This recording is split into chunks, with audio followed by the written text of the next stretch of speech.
Olá, sexto ano, bom dia! Feliz sexta-feira, né, para nós. Hoje, último dia dessa semana, e eu venho apresentar as aulas de hoje. A primeira aula de geografia, a segunda aula de redação, terceira aula de história, tá bom? E as aulas acontecerão nesse vídeo nessa mesma sequência. A primeira aula de geografia, ministrado pelo Mister Sench. A segunda aula de redação, ministrada pela Miss Cristiane, e a terceira aula de história, ministrada pela Miss Aires. Pessoal, lembrando que as aulas de OPE de vocês, de metodologia OPE, elas acontecem por meio de live, tá bom? Então, outra dica, não percam as lives de vocês, porque, pessoal, além de presença, tá bom? Nós estamos contando a frequência. É nesses momentos que nós tiramos dúvidas, que nós reexplicamos conteúdos, que nós reforçamos a matéria que nós temos trazido aqui pelo canal do YouTube para vocês.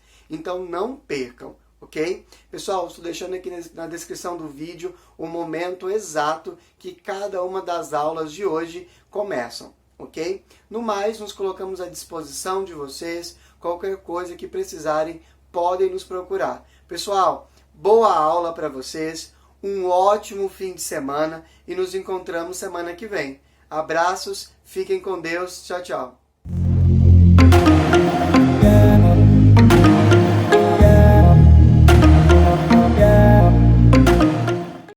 Bom dia, sexto ano. Como é que vocês estão nessa manhã de sexta-feira? Bom, pessoal, hoje eu vim para dar continuidade à nossa aula de geografia, falando um pouquinho sobre as placas tectônicas. Na aula anterior, nós falamos sobre as camadas da Terra, sobre a estrutura interna da Terra, falamos sobre a crosta, sobre o manto e sobre o núcleo. Na live, nós falamos ainda mais um pouco sobre esse conteúdo. Vocês fizeram uma atividade onde vocês representaram essa estrutura interna do nosso planeta.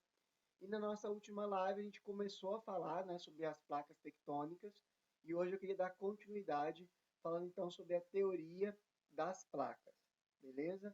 Então hoje eu vou trazer toda essa teoria, eu vou trazer alguns nomes, alguns conceitos novos, então prestem muita atenção na aula de hoje, já peguem os cadernos, anotem aquilo que vocês acham que é importante, se quiserem façam os desenhos aí, ilustrativos, tá bom?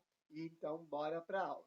Pessoal, essa imagem que eu estou trazendo aqui em cima, é uma imagem de como a nossa Terra seria, então, no período pré-cambriano, Isso nós estamos falando aí até mais ou menos mais de 820 milhões de anos atrás. Eu vou tratar aqui, pessoal, de tempos geológicos, tá? De eras geológicas. Então, no período pré-cambriano, nós tínhamos duas porções na nosso planeta. Nós tínhamos a Pangeia está representado aí de verde, é a massa continental, então todos os continentes estavam juntos, formando então esse único bloco chamado de Pangeia.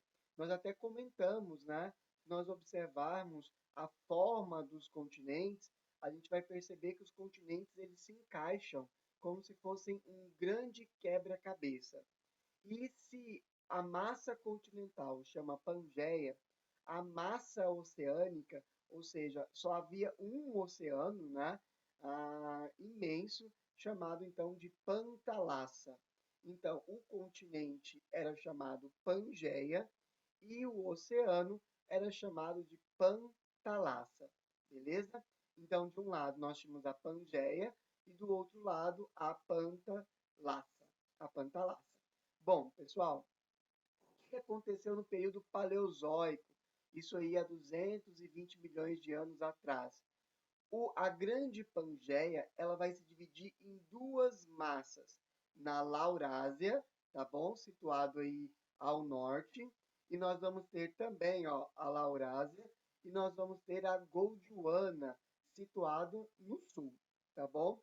Então, lembra, toda aquela Pangeia, a Pangeia, ela vai se dividir em duas. A Laurásia, ao norte, e a Gondwana, tá bom? Ao sul. Se a gente observar, ó, no Mesozoico, essa Laurásia e a Gondwana, elas vão se fragmentar ainda mais, tá bom? Em alguns continentes que nós já conhecemos. A Laurásia, que estava no norte, ela vai formar a América do Norte e ela vai formar a Eurásia. A Gondwana, que estava ao sul, ela vai formar a América do Sul, a África, a Índia, a Austrália e a Antártida, tá bom? Que está lá no Polo Sul. Então percebam que a Laurásia, ela vai virar América do Norte e Eurásia, né? A Europa e a Ásia. E a Gondwana, ela vai virar então, se fragmentar na América do Sul, na África, na Índia e na Austrália, beleza? E aí, pessoal, no período Cenozoico, nós temos então a formação, né, desses continentes, e é só no Quaternário, pessoal, ou seja, há menos de 10 milhões de anos atrás.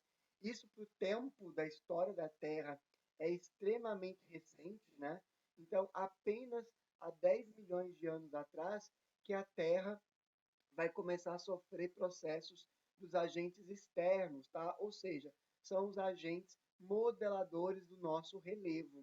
E o relevo que a gente conhece hoje, ele é extremamente recente na história do nosso planeta, tá bom? Ele vai se formar aí já no período do Quaternário, beleza? Já na Era Cenozoica. A Era Cenozoica é dividida aí, né, em alguns períodos, o Terciário e o Quaternário, né? E nós estamos aí vivendo esse período, então, do Quaternário. Beleza? Bom, pessoal, essa é a teoria das placas tectônicas, né? A teoria que diz que as placas eram uma só, a Pangeia, que elas se dividiram em duas, formando a Laurásia e a Gondwana. A Laurásia, ela vai virar América do Norte e Ásia, enquanto que a Gondwana vai virar América do Sul, África e Oceania. Beleza?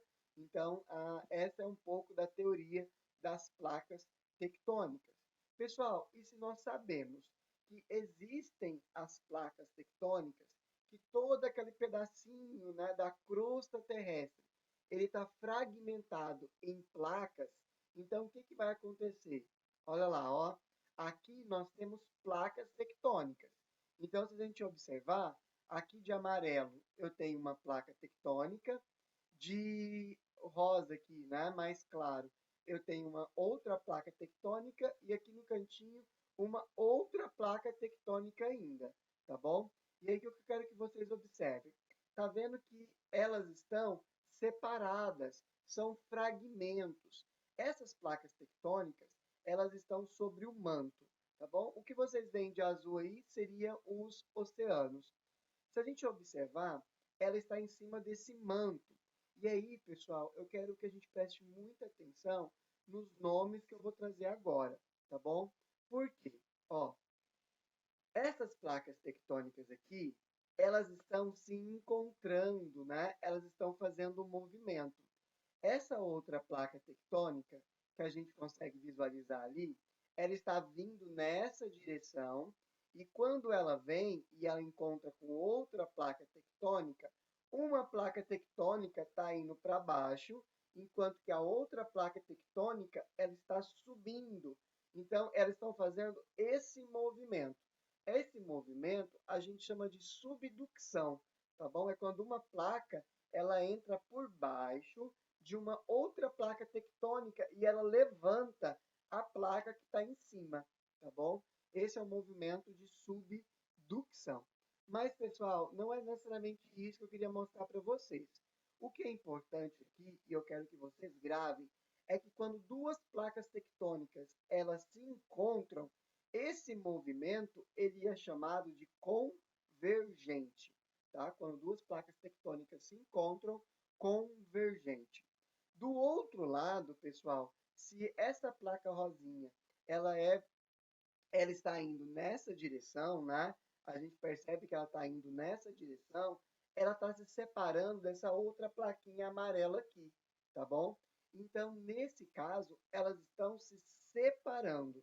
Quando as placas tectônicas elas se separam, a gente chama isso de movimento divergente, beleza? Então, enquanto quando elas se encontram é convergente, quando elas se separam, eu chamo isso de divergente, beleza? Eu vou cobrar esses nomes de vocês, então prestem bastante atenção. Então, as placas tectônicas, elas podem ter a borda convergente ou divergente, beleza? Bom, pessoal, então vamos dar prosseguimento então. Tudo isso, pessoal, aqui, ó, em cima, tá vendo essa formação das montanhas? Essa formação de montanhas, nós chamamos elas de dobramentos. As montanhas nada mais são do que dobramentos de terra. A terra está aqui, a pressão das placas tectônicas fizeram com que essa terra ela fosse se dobrando, formando então o que nós chamamos aí de montanhas, né? E aí não precisam memorizar esses nomes. Eu chamo a parte alta de anticlinal e a parte baixa aqui de depressão de sinclinal. Não precisam memorizar isso. Eu vou cobrar só lá no 8º ano, beleza? Por enquanto é convergente e divergente, beleza? Pessoal, tudo isso aqui, então, é o que nós chamamos aí, né? É o que a gente está estudando agora no momento. Eu vou trazer mais exemplos para a gente. O mesmo desenho, tá bom? Só que agora, pessoal, eu vou mostrar para vocês o que são os abalos sísmicos. Quando nós falamos de abalos sísmicos, nós estamos falando do movimento que as placas fazem e o abalo sísmico ocorre quando elas se encontram. Vocês lembram onde estava o movimento convergente? Era lá naquela borda do lado dali, né? Então, do lado dali, nós temos um movimento convergente. E quando há esse movimento convergente, eu vou ter a formação de maremotos ou de terremotos. Se o abalo acontecer no mar, ele vai provocar ondas gigantes. Essas ondas gigantes são chamados de maremotos. Os terremotos, eles acontecem no continente, beleza? Pessoal, ou seja, eles são a mesma coisa. A diferença é que o maremoto acontece nos oceanos, enquanto que os terremotos acontecem nos continentes. Beleza? Vamos lá, pessoal. O que é essa bolinha aí? Essa bolinha, né, com essas ondas, é onde o terremoto ele começou, tá?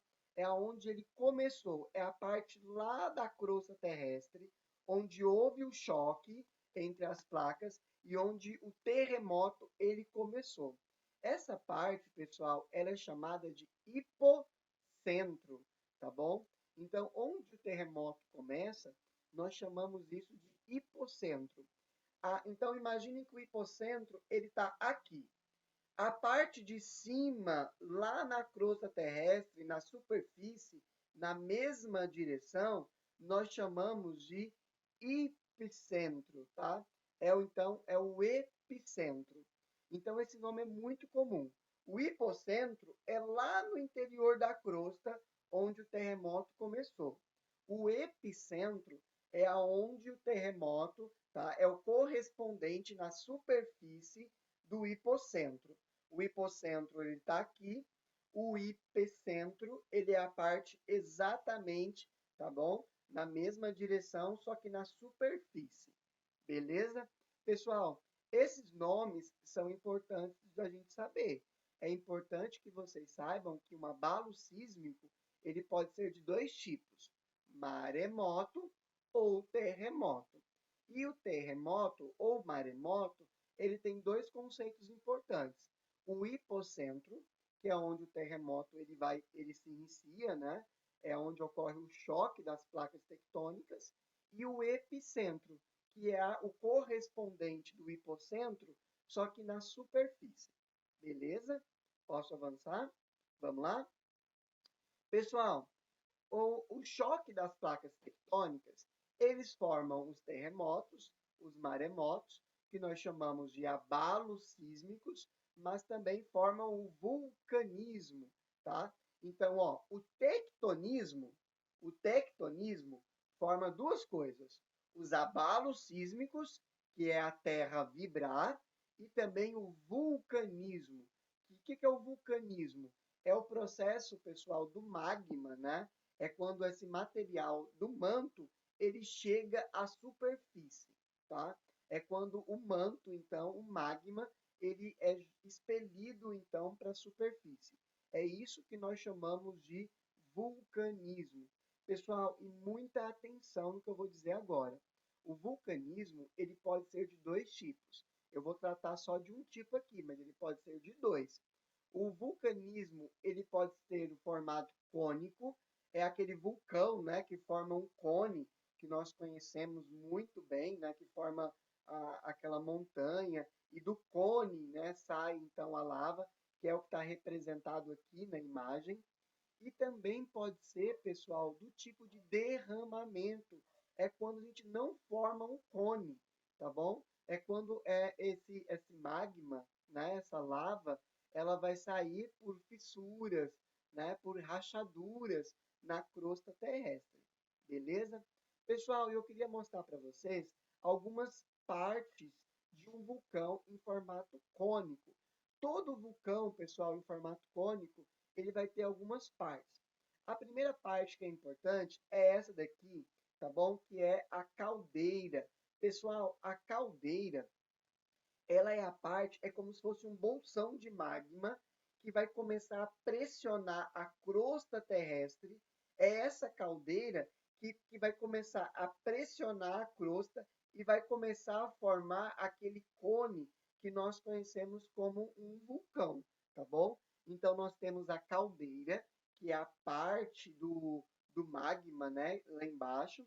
Nós temos, pessoal, o próprio magma, né, que é esse material, então, do manto, que nós já vimos, né, que são rochas fundidas. Nós temos aqui, pessoal, o cone, propriamente dito, né, que é a forma do relevo do vulcão. Nós vamos ter aqui, ó, a cratera. O que é a cratera? É a parte de cima do vulcão, é a depressão, tá bom? Formado dentro ali do vulcão. E nós vamos ter também a própria lava. Pessoal, qual é a diferença de lava para magma? Tá? E atenção, pessoal, é lava e não larva. Larva é lá da biologia, das ciências, né? É aquele inseto. Aqui é lava. Pessoal, eu chamo de magma o material do interior da Terra. E eu chamo de lava quando esse material entra em contato com a superfície. Beleza? Então, a lava, ela é o magma que entrou em contato com a superfície. Aí eu chamo ele, então, de magma. Beleza? Pessoal, posso continuar? Então, vamos lá. Essas são as partes, então, de um vulcão. Então, continuando. Pessoal, esse é o mapa que eu trouxe para vocês, só para vocês verem aí um pouco das placas tectônicas, né, que nós temos no mundo. Todos esses brancos que vocês veem são os limites de placas tectônicas. E eu não sei se vocês conseguem ver nessa imagem, se vocês estiverem assistindo do computador ou da televisão, vocês verão melhor, mas elas têm algumas setas.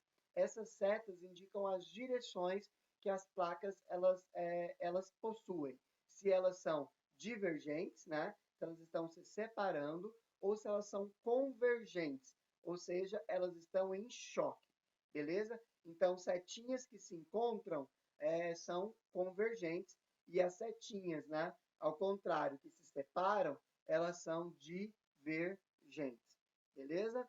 É só o mapa para vocês verem quantas placas tectônicas nós temos aí no mundo. Vocês identificaram aí qual que é o nome da placa tectônica? Está em inglês, né?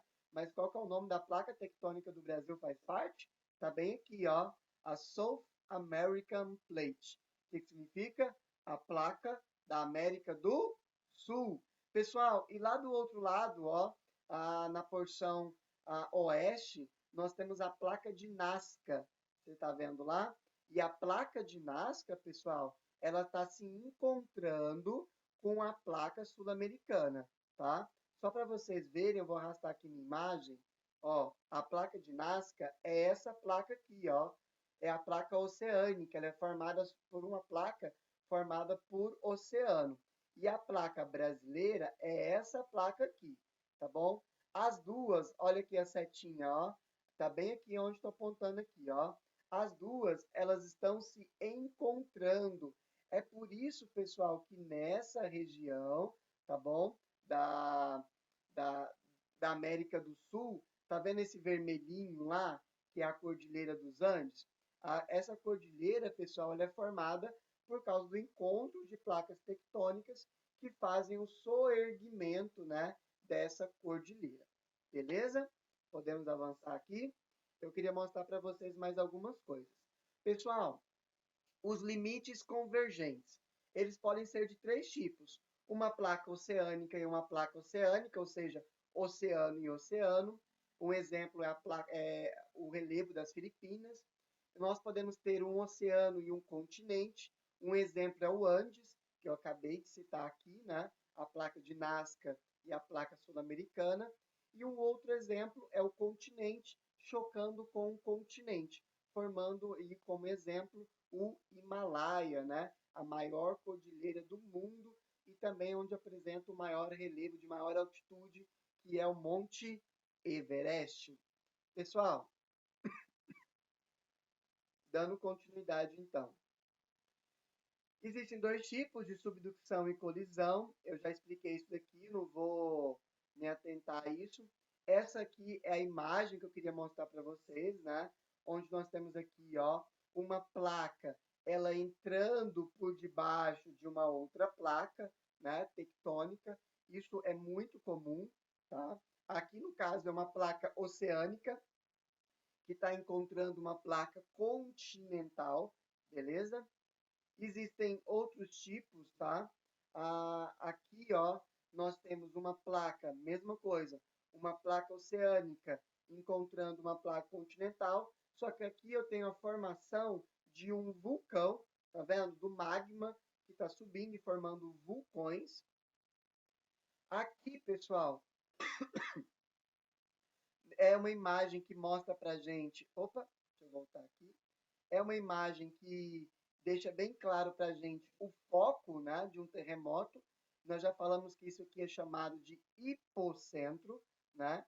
Então, onde ele se origina aqui, ó, é o hipocentro, tá vendo? E o correspondente dele aqui em cima, ó, na superfície. Então, essa parte aqui é a parte que eu chamo de epicentro. Entendem agora a diferença?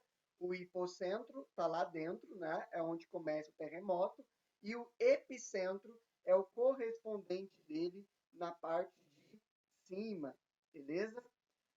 Aqui eu tenho uma outra imagem, né? Que mostra os limites das placas tectônicas. Pessoal, tudo isso que vocês estão vendo de pontinhos vermelhos, de vermelhos, são lugares onde acontecem abalos sísmicos, ou seja, são lugares onde acontecem terremotos e vulcões, tá? Parecem poucos? Não são, né? São muitos vulcões que existem no nosso planeta, tá bom? E eles estão, pessoal, onde vocês, né, os terremotos acontecem, onde vocês estão vendo aí essas pontinhas vermelhas, beleza? Aqui também, mesma coisa, mesma imagem, só que coloridinha. Aqui, outra imagem para vocês. Existem várias imagens representando a mesma coisa, tá? Aqui, pessoal, isso aqui é importante.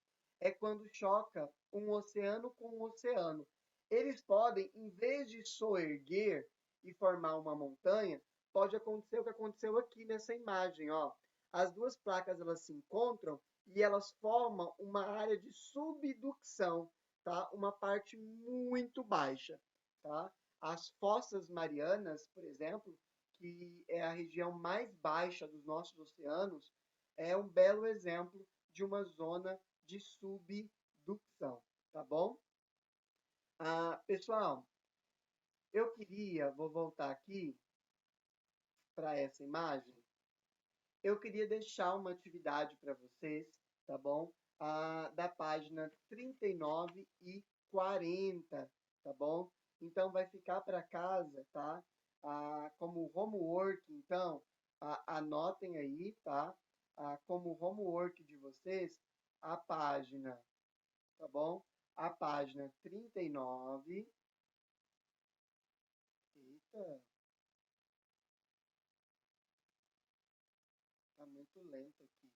Pessoal, página 39, tá? E a página 40 de vocês. Eu estou colocando lá no Google a Classroom. Entrem lá, postem, pessoal, lá na área de trabalho do aluno, tá bom? Você vai ter lá as atividades pendentes. Clica lá na atividade de geografia. Lá dentro, lá vai estar mostrando lá que você precisa entregar a atividade. Você vai, então, tirar a fotinho da página 39 e 40, tá bom? Do módulo 2, do capítulo da parte de geografia. E então vocês postem lá para mim. Até na semana que vem, hein? Nós vamos trabalhar isso daí. Pessoal, no mais, eu desejo a vocês uma ótima sexta-feira. Aproveitem aí o final de semana. Nos vemos então a partir de segunda-feira, né, com as novas videoaulas. Fiquem com Deus. Até. Beijos. Boas aulas.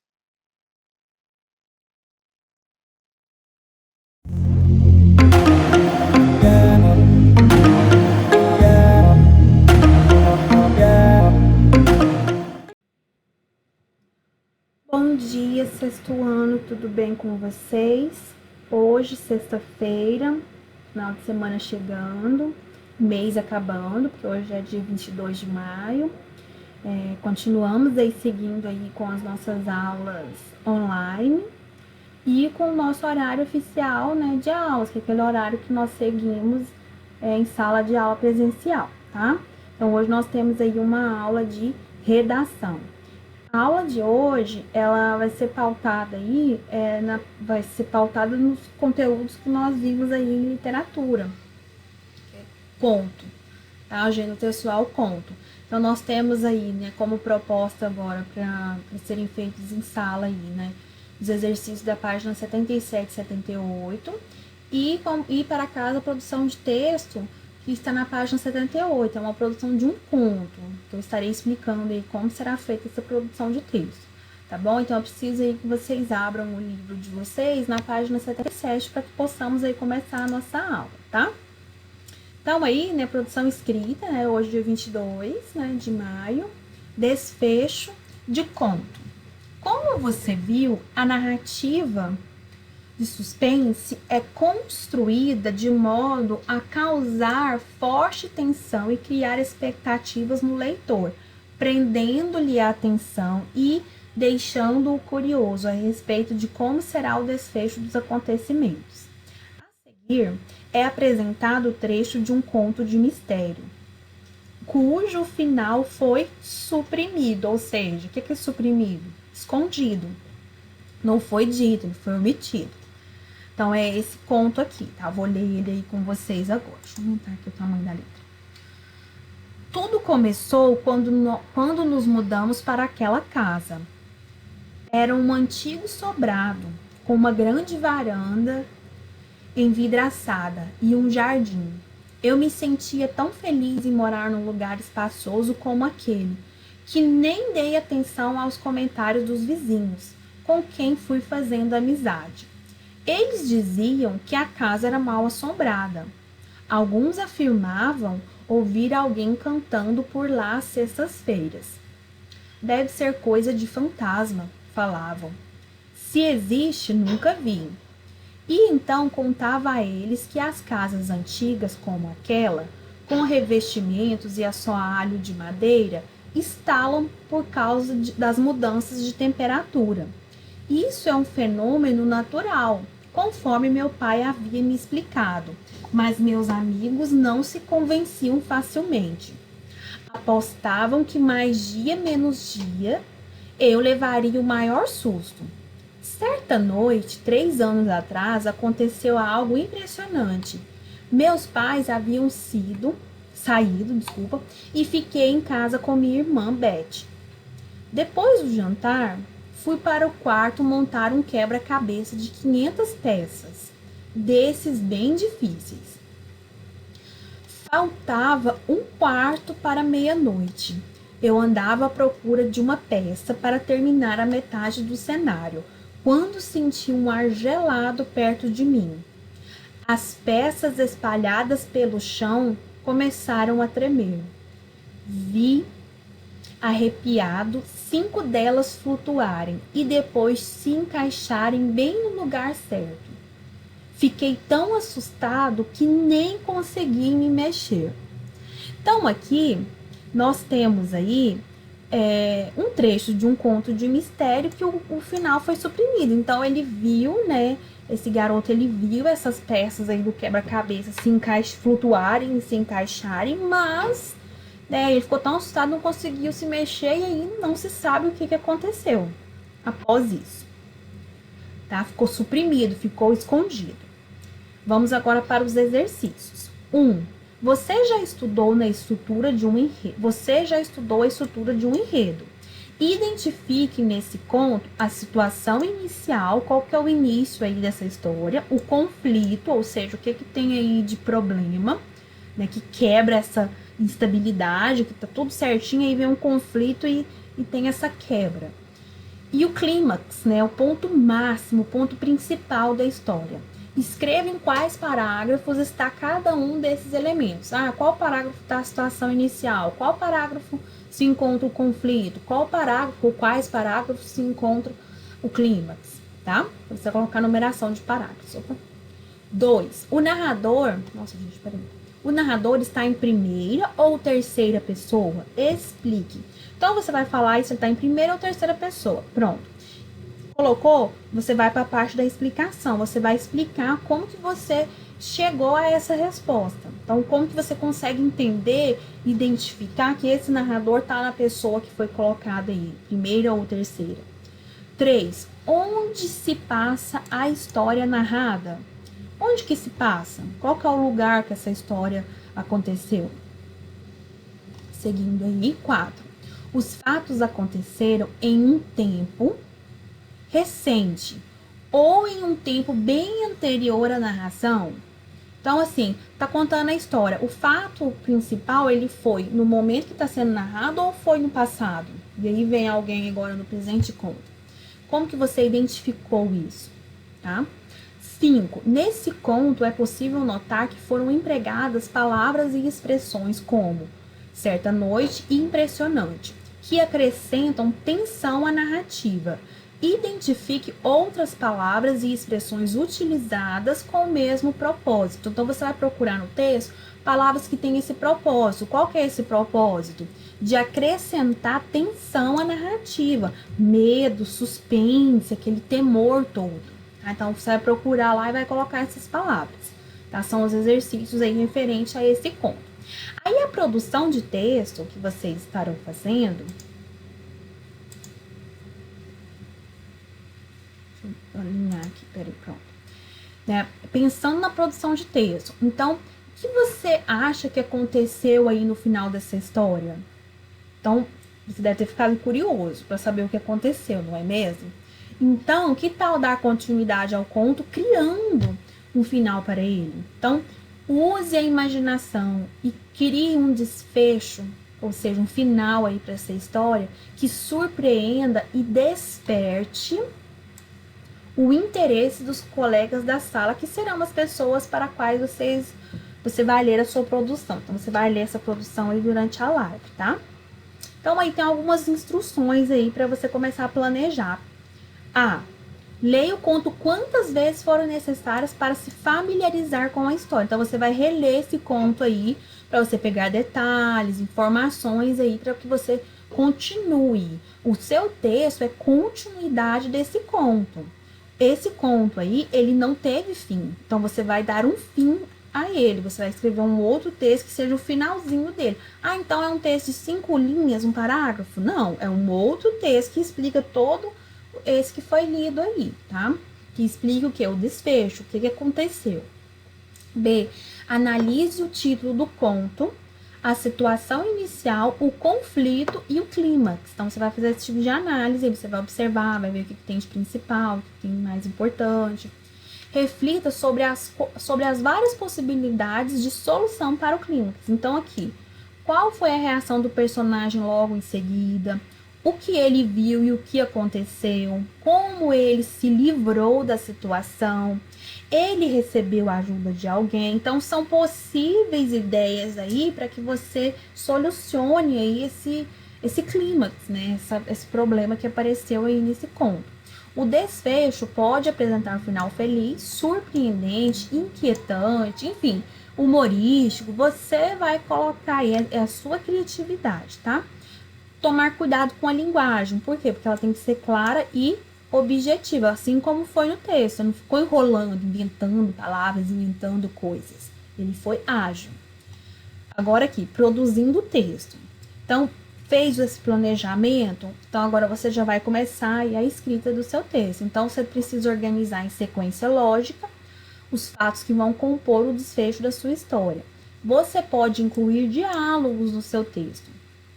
Se for utilizar o diálogo, tem que lembrar das pontuações aí, dos sinais gráficos que demonstram e que mostram aí que é um diálogo. 2 pontos, travessão, aspas, vai depender da forma que você vai colocar esse diálogo. Escrever o texto de modo a evitar repetição de palavras. Essa dica aí é para todos os textos. Não pode ficar repetindo a palavra várias e várias vezes, a mesma palavra. Então, por isso que existem as palavras sinônimas. E também o uso do dicionário, que nós estamos inclusive estudando, né? Usar o dicionário, né? Para quê? Para que você conheça novas palavras e que seu texto também fique rico aí, não fique cheio de repetições. Narre os fatos em primeira pessoa. Então, o narrador é em primeira pessoa, é você que está contando a história.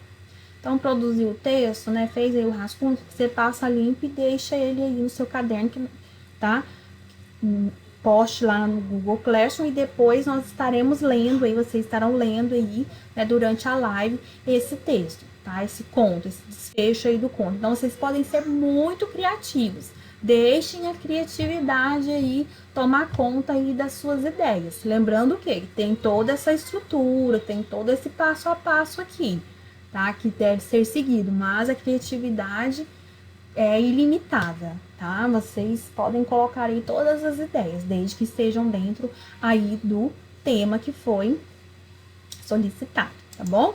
Então, essa foi a nossa aula de hoje, tá? Um ótimo final de semana para vocês, tudo de bom, um beijo e até a próxima aula. Tchau, tchau!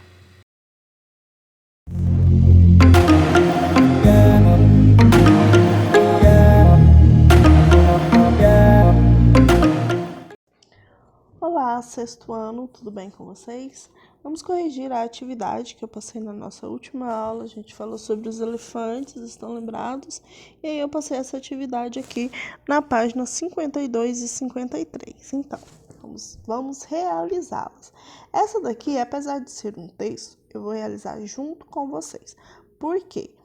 Para que vocês venham a compreender melhor como nós fazemos para... quando eu peço, principalmente nas provas, atividades relacionadas à interpretação de textos, tá ok? Então, vamos lá. Número 1. Retirar as presas de elefantes e comercializá-las é uma prática muito antiga na África. No entanto, nas últimas décadas, essa prática está colocando em sério risco de extinção os elefantes africanos. Segundo alguns especialistas, apesar de proibida desde 1989, a extração do marfim tem sido cada vez mais estimulada por países interessados no comércio deste produto. Leia a reportagem abaixo, publicada em março de 2007. O extermínio dos elefantes africanos. Milhares de elefantes foram exterminados por caçadores clandestinos em 2006. A estimativa baseia-se na apreensão de 27 mil quilos de marfim em agosto de 2006, que, segundo especialistas de mercado, constituem apenas 10% do contrabando feito naquele ano. Enquanto especialistas se preocupam com a possível extinção de algumas espécies, países como a China, o Japão e a Singapura estimulam o comércio clandestino de dentes de elefante, fazendo demandas cada vez maiores de marfim a serem transformados em joias e ancos, uma espécie de carimbo comum no leste asiático. A extração de marfim foi considerada ilegal desde 1989, quando um tratado da Organização das Nações Unidas, a ONU, declarou boicote ao comércio de dentes de elefante. O autor do estudo que analisa a atual situação dos elefantes na África é Samuel Wasser, da Universidade de Washington. Diz que está preocupado.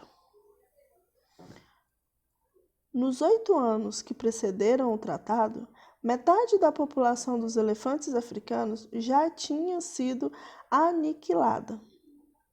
Agora, o estado é crítico, porque eles são poucos e a caça está aumentando. Para piorar, a população esqueceu o assunto. Wasser se refere ao alarde que as organizações ambientais e especialistas fizeram nos anos 80, que incentivou o boicote. Segundo o estudo de Wasser, o boicote foi efetivo nos primeiros anos, principalmente porque as nações ricas financiavam o policiamento nas áreas e a apreensão de caçadores clandestinos. Mas nos anos que se seguiram, os fundos foram sendo cortados e os países interessados em marfim foram encontrando brechas no tratado. Resultado: hoje, o contrabando de dentes de elefantes é comparado ao tráfico de drogas na Ásia. E se a venda do marfim é proibida na África, fora deste continente, ela não é. Chegando no Japão ou na China, ele é legalmente comercializado. Os dois países conquistaram o direito de se tornarem parceiros no comércio de marfim. Dados de estudos de Wasser também apontam que o contrabando tem outro destino além da Ásia, os Estados Unidos. Essa reportagem foi extraída de um site www.sidneyresende.com, que foi acessado em junho de 2015, 23 de julho de 2015. Essa estatueta é uma estatueta de marfim representando Chongqing, deus chinês da longevidade. Esse deus aqui representa um deus chinês e essa estátua ela é feita de marfim. Certo? Então vamos lá. Letra A. Quantos quilos de marfim foram apreendidos em agosto de 2006? São duas perguntas. Primeira, quantos quilos de marfim foram apreendidos em agosto de 2006? Vamos ao texto. Bem no comecinho do texto. A estimativa baseia-se na apreensão de 27 mil quilos de marfim em agosto de 2006. Então, 27 mil quilos. De acordo com especialistas, esse número representa qual porcentagem do total de marfim contrabandeado? Representa aqui 10%, constituem apenas 10% do contrabando feito naquele ano. Então, 10%. B. Desde quando a extração do marfim de elefante africano é considerada ilegal? Olha aqui. No segundo, segundo parágrafo, bem no comecinho do segundo parágrafo. A extração de marfim foi considerada ilegal em 1989. Que países têm estimulado o mercado clandestino de marfim e por quê? Quais os países? Os países são aqui. Enquanto especialistas se preocupam com essa substituição, países como a China, o Japão e a Singapura estimulam o mercado clandestino de dentes de elefantes. Por quê? Fazendo as demandas cada vez maiores de marfim, que são transformados em joias e ancos, uma espécie de carimbo muito comum no leste asiático, certo? E a letra D. Quais, além dos países asiáticos, qual é o outro país de destino do marfim africano? O outro país está bem no finalzinho do texto, os Estados Unidos. Então, além de irem para todos esses países que a gente encontrou aqui, cadê os países?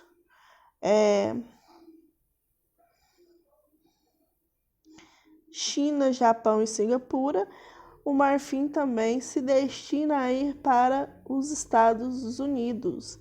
Então, galerinha, essa foi a atividade de vocês. Espero que vocês tenham acertado tudinho.